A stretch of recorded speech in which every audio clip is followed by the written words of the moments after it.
Hi. Welcome to August 30th's live. Coming to you from, well, it's raining again. What a surprise. Mother Nature seems to be really giving us the best of her moisture. I know a lot of people don't like that word, but I honestly don't understand why. It's just a word. So thank you for being here. The subject matter this week is about business and purposeful business and all of that. But if you happen to pop in and you have a question on anything else, feel free. Or if you have a question and you're watching this later, um, throw it in there or send me a direct message or anything like that. And I'm happy to address what it is that I know of. I'm Vicki Baird, and I have been an intuitive full time for 23 years and then a business and life coach for, I don't know, it's going on about 18 years now. And my intention with this is to be the extension of the podcast so that each subject that shows up for the week, we get on and we can have a dialogue because I can't really do that while I'm podcasting unless I'm interviewing someone. And speaking of which, this week's episode was an interview, and it was with two people that are very dear to my heart. And as we were going through it and we were discussing this, and then, you do the edit process and everything afterwards, Enrique, my amazing VA, suggested that we refer to it as purposeful business or business and purpose and all of that, whatever way it's going to come out. So the last week of every month, I cover a business topic because I am a business and a life coach.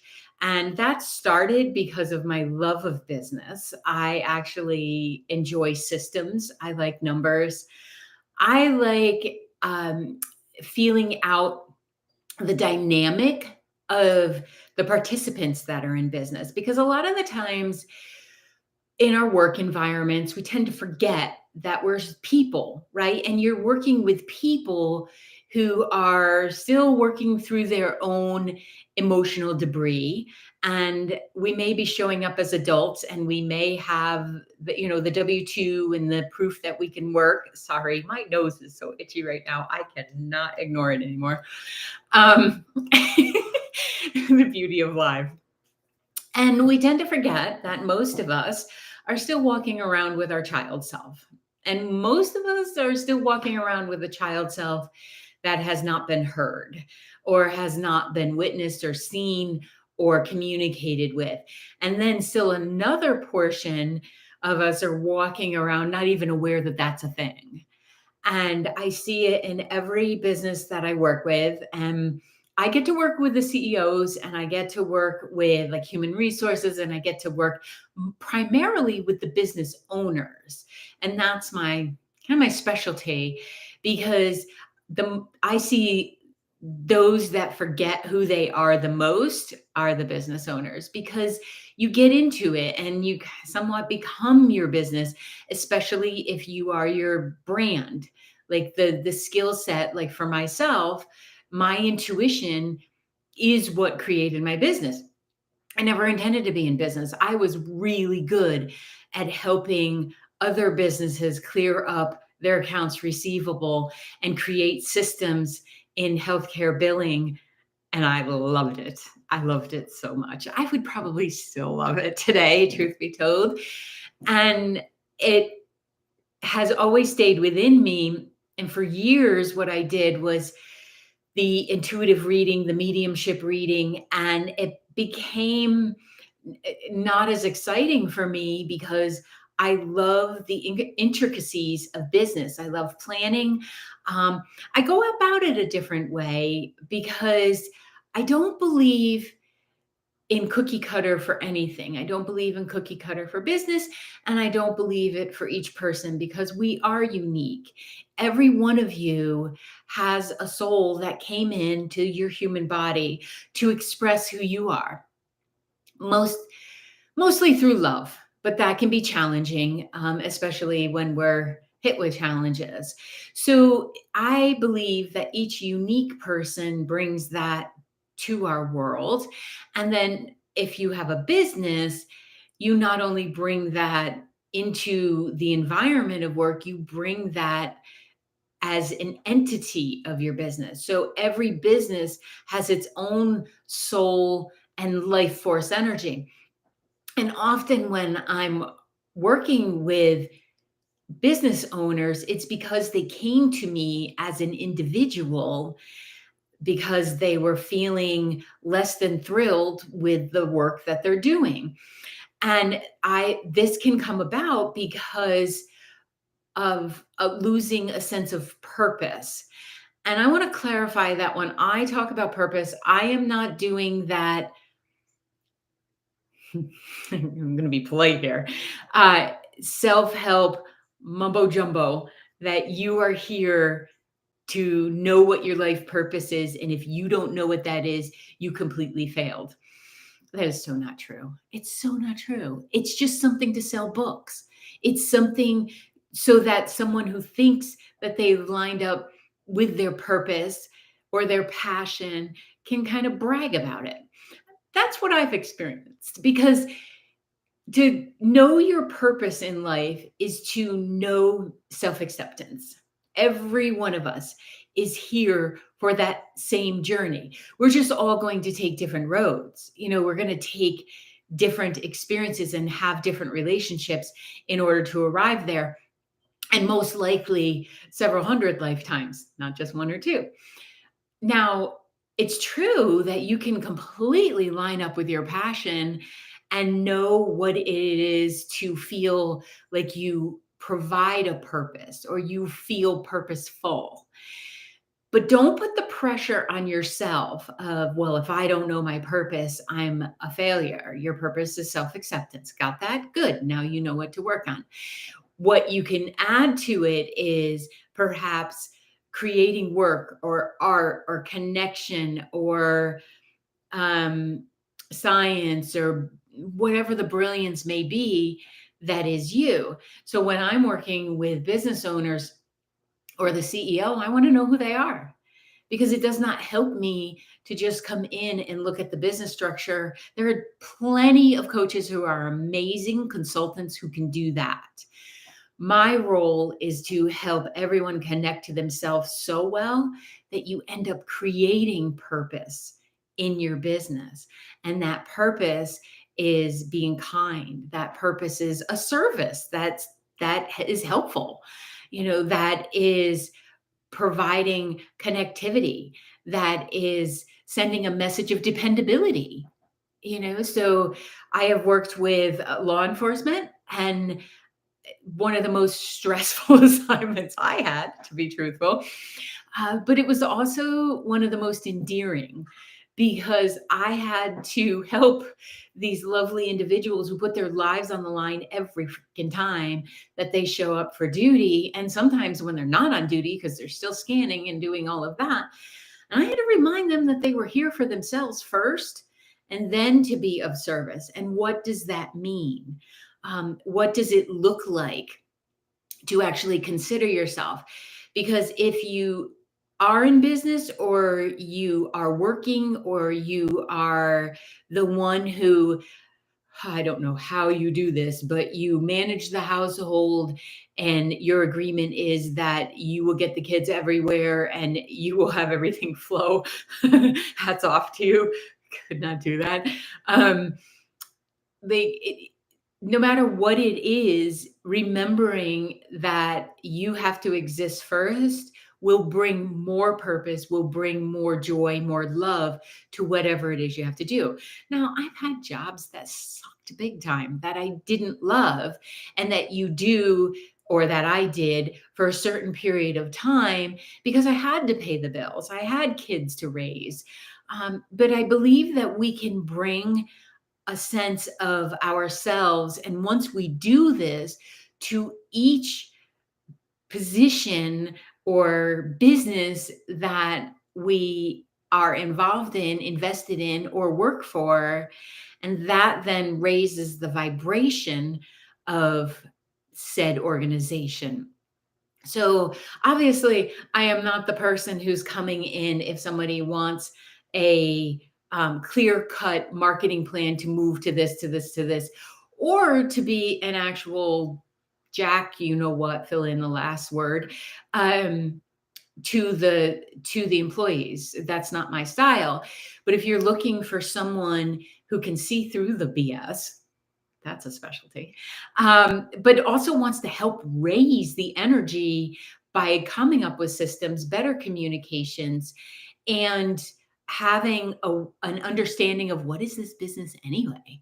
So when you participate in any kind of interaction that involves money or an exchange of funding, you are then creating that energy relationship in the world.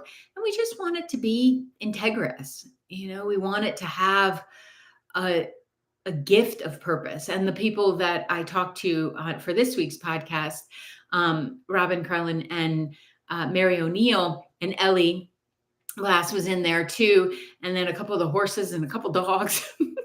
It was a bit chaotic, first on-site interview, but because this place brought purpose to my life. Like, I love the work I do. I have a hard time turning off the work I do. It's because of boundaries and coaching others to learn boundaries that I learned my own. But by asking myself about 5 or 6 months ago, why don't I feel lit up about my job? It's more than a job to me. It's my work. It's my life force energy, one of them. Why don't I feel lit up? And it was because I wasn't having any fun for myself. So I had to sit down across from me, much like I would with a business owner, or you, if you came for a session, or came for a session. Oh, that comes from when I used to do them in person. I miss hugging people. But it's really hard to hug people who live across the world and want to have a session. So we just do it energetically. So what I had to do was sit down with myself and say, well, why isn't there joy in the work that you're doing other than when I was in session? When I was in session, I was on lit up. When I wasn't, I was not loving it. And I was thinking, shoot, am I changing? Like, am I going to have to find a different avenue for the work that I do? And people go through this on a regular basis. So if you're willing to ask these questions, it can help you to relight the fire. But what I realized was I wasn't having any fun for me. Like, my partnership was great. New home moved into was great. Animals were great. Girlfriends are great. But there wasn't anything that was happening in here. And it's often something that when I'm talking to business owners, I have to drag out of them and sometimes kick a little booty to get them to agree to do things for themselves. Because why?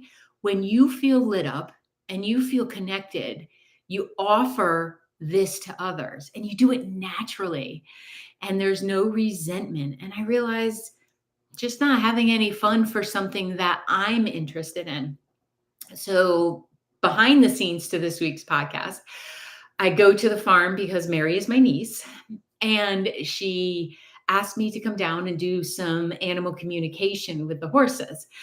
And I was like, oh, that actually does sound fun. Let me do that and get in there and see what everybody's got to say. Horses can be chatty. So it did take us quite a few hours.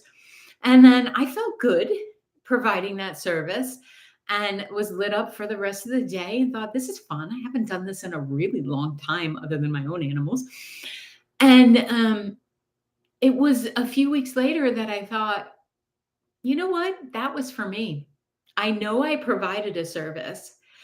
I know it was helpful because they gave me feedback afterwards. Some of the horses calmed down and some of the things shifted, right? So I know it helped in that way, but I realized that my desire to be at the farm was, or at the barn farm, was because I felt lit up when I was there. There was something I received from that interaction that made it not about business, and it made it not about mortgage payments, and it made it not about mowing the lawn. It was fun. So then I asked if I could volunteer to shovel poop. And who's going to say no to someone who asks to shovel poop for them? But while I've been there, and this is why they ended up on the podcast, I watched the kids come through. I watched the adults come through who were taking lessons. I watched the interaction of each of the horses with each other. I learned that miniature horses have a lot of personality, but I really learned what collaboration looked like and what it means to have a purposeful business. It was a reminder of that. So I wanted them to come on the podcast and not just to talk about business, but to talk about what it's like to collaborate with people you genuinely care for, and what it's like to be in business, several businesses, and to forget about yourself. And what are the joys that can come about from being reminded. So one of the joys is I'm working on my core because from shoveling poo, I am now taking lessons. And you can too if you want to, if you're near Chatham, New York. But it got me thinking about the idea of purposeful business. I am someone who will not shop at a business that I know has any like biases, any racism, even poor like animal practices or poor recycling. And the older I get, the more stubborn I get about that because my energy is also interacting with these companies. And if these companies are, and I know about it, are willing to be derogatory towards the LGBTQIA plus community, I, no, I'm not going to participate. You're not getting my $4 or hundreds of dollars or whatever it is. You're just not. And the more I want to be in alignment with myself and my soul, the more this comes out. And I'm proud of it. And that's why I want to do the series on businesses with purpose, because it's not hard to be a business with purpose. But it does take tapping into yourself, looking at your own biases, connecting in with what are some practices you're doing that may even appear to be misleading or not have DEI policies, or never mind about the policies, have it actually be in practice. There is a shift that's happening, and I feel like the more we speak of it, the more it will come about. And I really feel like people are tired. They're tired of the BS. They're tired of the misleading.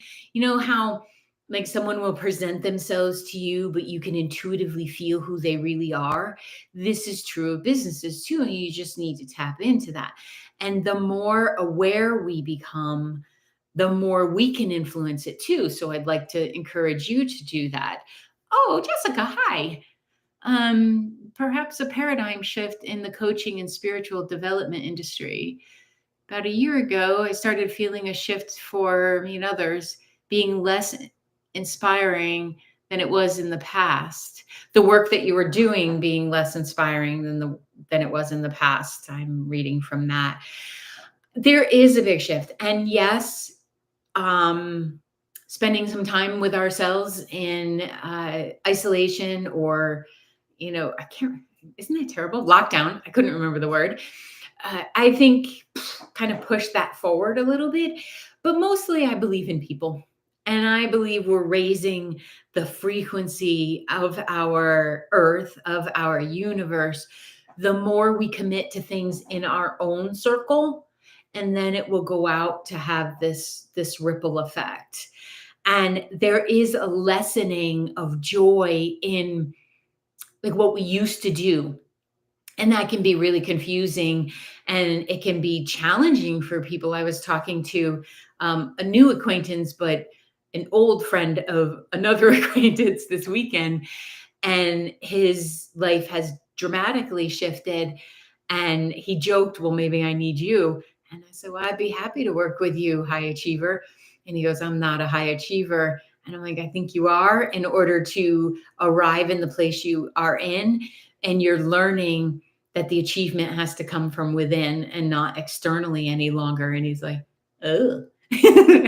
Which was really, he was so sweet. And, of course, I'd be happy to help, because this transition is going to happen to every soul eventually. It just not may not be all in this lifetime. So if I were to give some suggestions here, it would be to pay attention to the businesses that you are interacting with, but also that you may be running. And are you running them in alignment? Are you asking the collaboration of all of the people?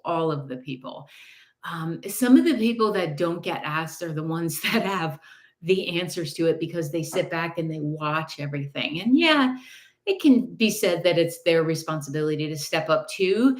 But if you're a leader, you need to be asking everybody in your circle and in your purview what they think, or what would they like to contribute. Because as we raise in frequency, which is going to happen, um, but we can kick it up a notch if we do it intentionally. If you start to look at the values of the companies that you interact with, and I understand that sometimes it's not possible. Maybe you live in a very remote area and you shop where you shop. That's okay. That's fine. Don't beat yourself up for that. But how can you help otherwise? Can you um, become more um, aware and more, what is the word I want? Intelligent about your plastic use, because it doesn't get recycled. I mean, that's a whole line of hooey that we get fed. So that's a whole nother podcast. Don't get me started on that. But can you become aware of how much you're disposing of? Um, can you support small minority owned businesses? Can you help some of them out? Like, what's your volunteer aspect? Like, are you giving anywhere and volunteering? Because I promise you, when you volunteer, what you get in return, it almost feels like you should pay them to have the heart-centered feedback.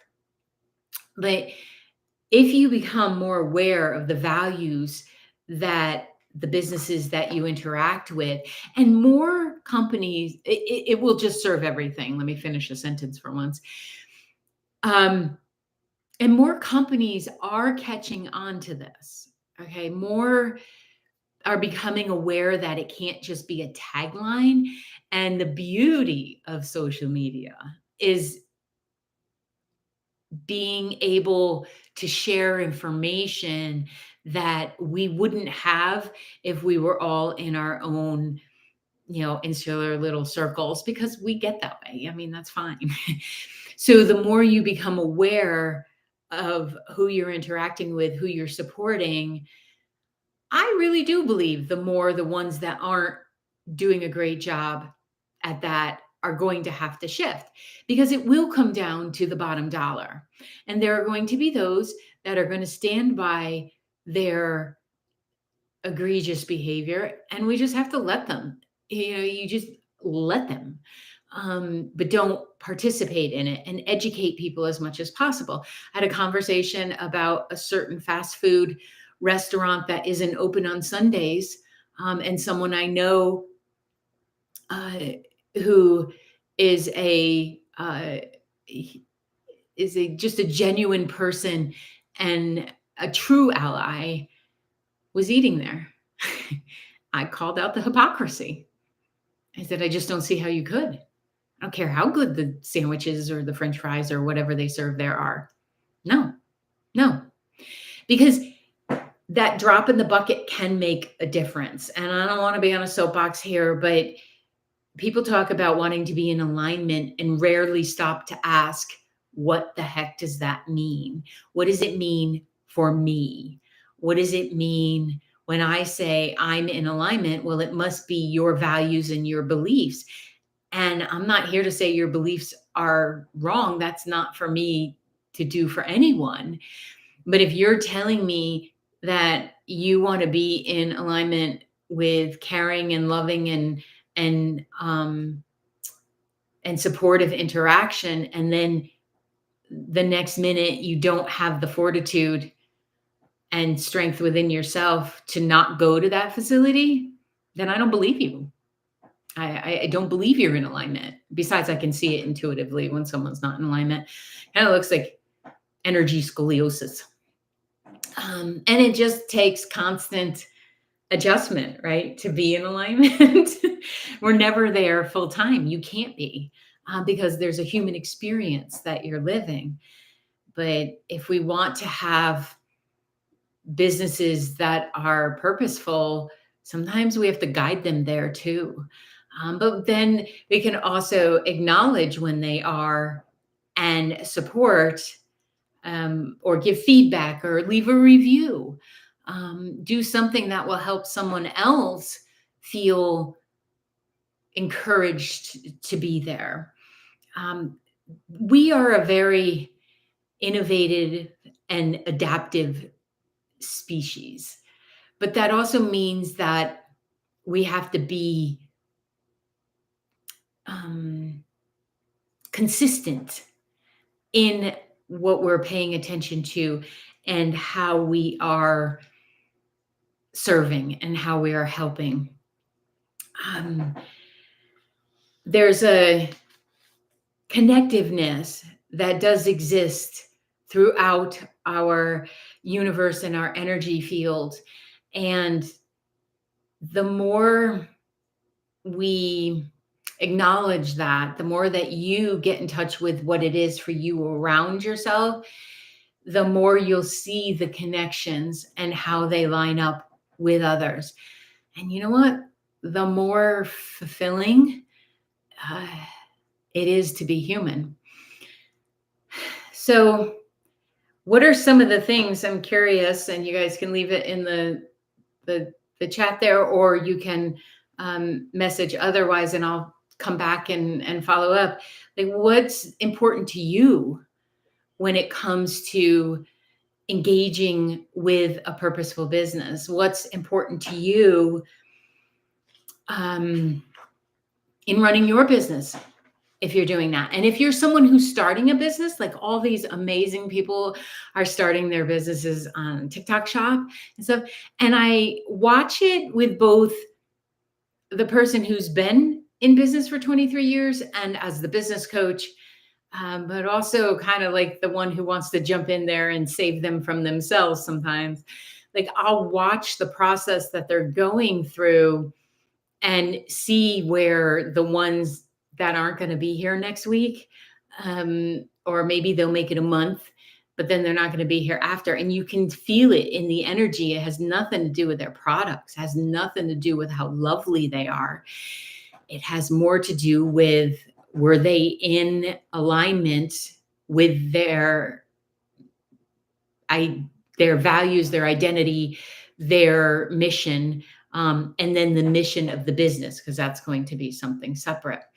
And business is hard. Like, I wore this shirt purposely. Well, I was cold, but I did the Rugged Maniac. I earned this thing. I never need to do another one. I'll stand on the sideline and support you if you want to do it. No way, no way, no way. Yeah, that was rough. But it takes courage to even create a business, to step forward with it. And it takes a certain level of ruggedness to hang in there when things shift. So a few months ago, when it wasn't feeling so lovely for me, and I'm like, what am I doing here? Had I stayed in that kind of muck or pity party, muck stalls, muck, I wouldn't have been able to see that had nothing to do with my business. I love my business. I love the level of success I have, and I invite more. But it had everything to do with me missing out on me. And then I do believe that that would be me kind of holding out for my clients too, because I'm a very experiential coach. I have three challenges going on right now with my clients. One is the Infinity Hoop Challenge. Stay tuned for some funny videos. Another one is a Pilates challenge. And another one is she wanted to quit smoking, and I wanted to reduce the amount of dairy I was eating. So we're doing that. So this is what I mean by having a purposeful business. I'm not just here to tell you what to do with your life. It's really important that I show up in integrity. So if you are having a business or you're thinking about having a business, please do this part first.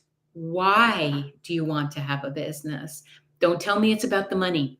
The money will show up when you're in alignment.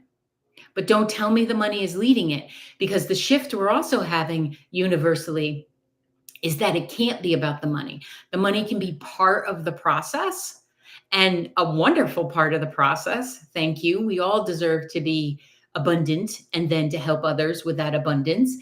But why do you want to have a business? Like, what is your greatest desire? Um, what kind of service do you want to provide? No matter what business you have, you're providing a service. So think about that.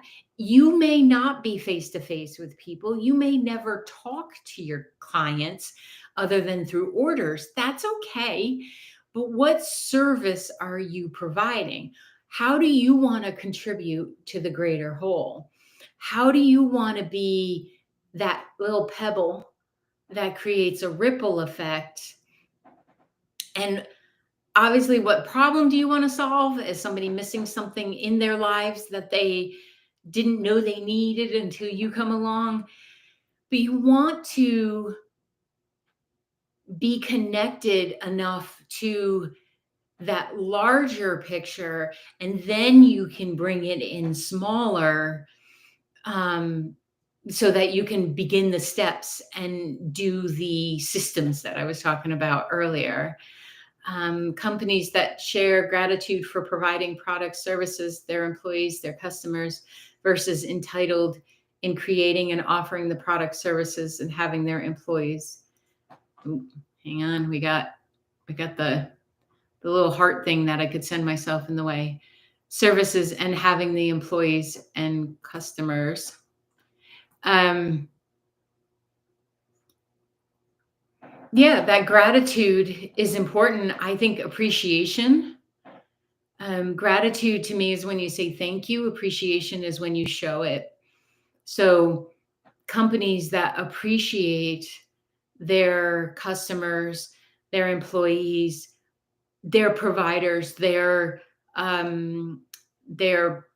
product line, all of that, they glow. Like energy comes off of them. Those that are entitled, they're working off an old energy that's been present for millennia. Listen, it's been around forever. But the more we pay attention to that, and the ones that aren't doing what they should do, we're wasting energy. You just leave it. You know that expression, let them, let them, let them. Just stop it. Point your energy towards, and your attention and your allegiance even towards the ones that are actually hearing their customers and that are, supportive to the growth of everyone involved. I will usually say to my clients that my job is to not be needed anymore. It's to help you arrive in such a place of knowing that the service that I provide is no longer needed. And I'm grateful and appreciative that that has happened with people. But I'm even more appreciative of the fact that that hasn't happened with a lot of my clients. which is why my schedule can get a little crowded, because just when they arrive in a place, especially my business owners, because there's more nuts and bolts, sometimes literally, that we have to talk about. They get to a certain place and then they're like, well, that's great, but what about this with our customers? What about this with our clients? And here's what I want to offer. And then they just light up. And most people didn't even know that this was possible. So it all does start with love. You don't have to smooch on your customers. It'll probably get you some kind of assault charge. But you do have to feel a certain level of interaction and connection, so that as a business owner, as a business frequenter, like, you show up in your part of the collaboration. I have released doctors, stylists, contractors, many people who were okay for a little bit, and then the frequency started to shift and it became less, and then had to, like, release them to their own recognizance. And I think there's a responsibility to do it politely and to do it kindly. But when you know what is your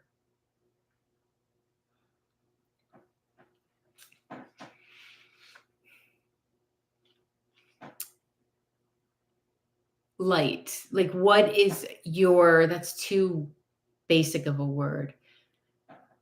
When you know what your honoring of your own soul looks like, you will tolerate less of the entitled or inappropriate, but you won't fight it.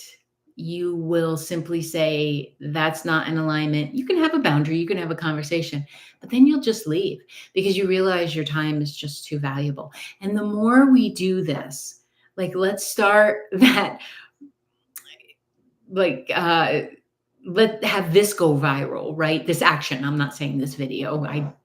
It's fine. My ego doesn't need that.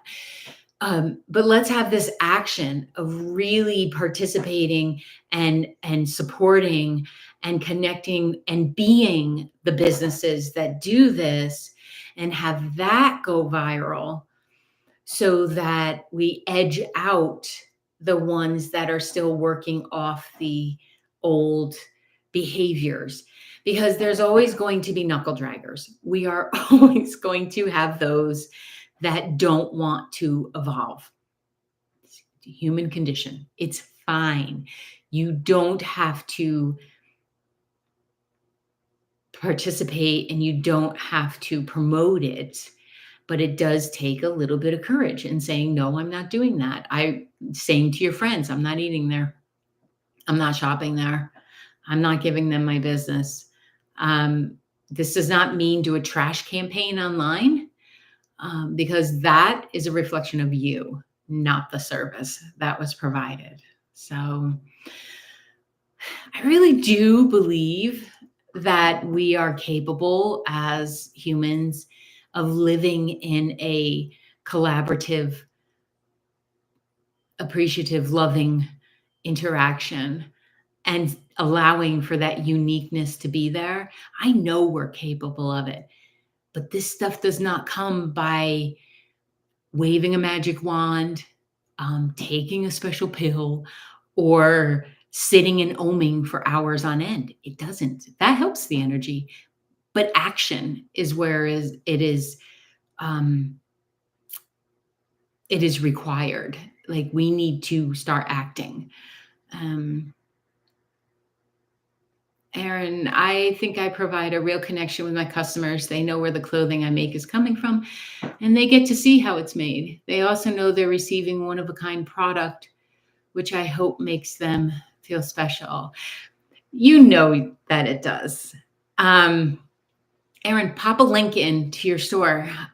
You know that it does. And this is a great example of a business that is purposeful, because, and a great example of knowing your niche, because the clothing that she provides makes by well, she doesn't make the clothing by hand, but designs and does the whole process by hand, um, with beeswax and dyeing and all this other stuff. Her energy and her flow is in each one of those products. But it's also a love of the process, because it's got to be to stand over that heat thing in 100-degree weather. But you're a good example, that you hear your customer and what they want. I've seen some of the designs changing lately, my dear, and I appreciate that. But it's also an example of listening. Like, if you didn't listen to your customers, would you have the business that you have? I don't think so. And then as a business, you have to be conscious about what is important to you too, because if you're providing something you don't believe in, or you're doing simply because it sells, which is some of the companies where I said they're going to be under. They're going to be under. They're going to have this big, massive blowout, and good for them. But then they're going to be under because there's not a line of connectivity or belief in it. So as a business, you may have to make some hard decisions about what you offer because it no longer aligns with you and therefore with your business. And that can be tough, but I've also seen that catapult people in success sometimes by making the selection smaller, or more specialized. There's a fear that there won't be enough income, but I have seen it be the opposite. And Erin's a good example of that. So I appreciate you stopping by. I know this time is busy for people, and I appreciate you coming in and subscribing. We hit over 100 this last week, and I'm so grateful because I really do love the interaction. I do a monthly group called Wisdom Wednesday, where it's more directed coaching and less kind of generic stuff. And we talk about everything from life coaching, business coaching, intuitive insight, how to grow your insight. It's called Wisdom Wednesday. Tonight is closed out, but there will be September, October, November, December. It just keeps going. It's a great group of people. You're welcome to join me there. It's $8. Come on, that's a good deal. Because I want to have these things available to everyone. So thank you for popping in, and I wish you the best of weeks, and I'll see you next week for whatever subject that's going to be.